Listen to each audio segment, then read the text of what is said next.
гражданство или медиите кажат, има какво си нещо, което е важно за хората, трябва да се гласува. Да го допуснем или да не го ли допускаме. И хората трябва да са активни, за да разрешат или не разрешат. Пряката демокрация е информираност и действие. През този портал и през медиите вие може да се информирате какви желания за законодателна промяна или за поведение на държавата или за външна политика има и вие да решавате дали да ги подкрепяте или да ги спирате.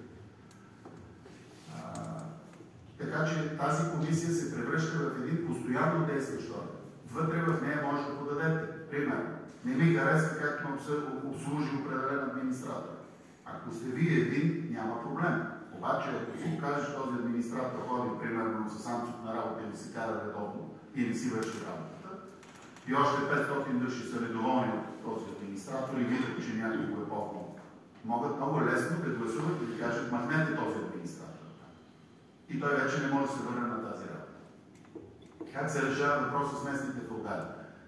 Някой се умява през зависимости, било то негови служители, било то някакви други методи, става кмет на някое малко селце или градче, добре, успява, платива, промъкнал се по някакъв начин. Една друга група започва, иска този човек да не е кмет и да се махне, половината град гласува срещу него и заминава. Втори път не може да кандидатства. Приключват му пътешествията от бизнесмен да стане и управител и да държи и ножи и баницата в него. Това са дребни такива примери, които даваме и се надявам да зададете въпроси, за да ги доразясняваме. Горе-долу това е за новата политическа система, разделение на властите и механизъм за отзоваване и контрол върху администрацията и върху политиците. Има въпроси, на които нямаме абсолютно крайни отговори. Те ще се развиват в действие. Примерно за каква бройка трябва да се зачита, за да бъде махнат един човек от работата си. Това нещо отново не би трябвало да е работа на един политик и на една партия да казва. Тези бариери на колко хора могат да отзоват някои, трябва да се направят много внимателно от математици, от психолози, от експерти, които да преценят и да обосноват защо слагат тези бариери.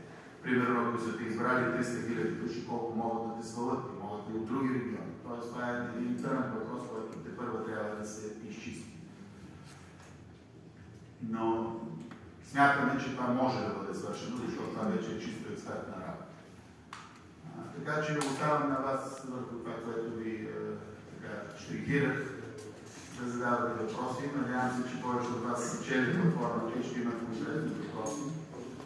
Но не само върху модела, как казвам, предстоят избори, така че се заповядайте.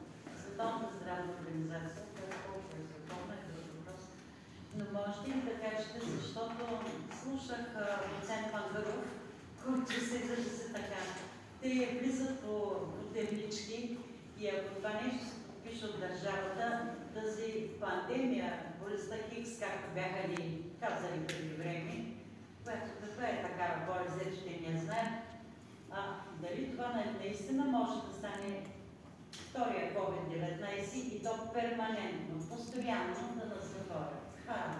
Краткият ми отговор е да, но да ви кажа какво мисля по въпроса.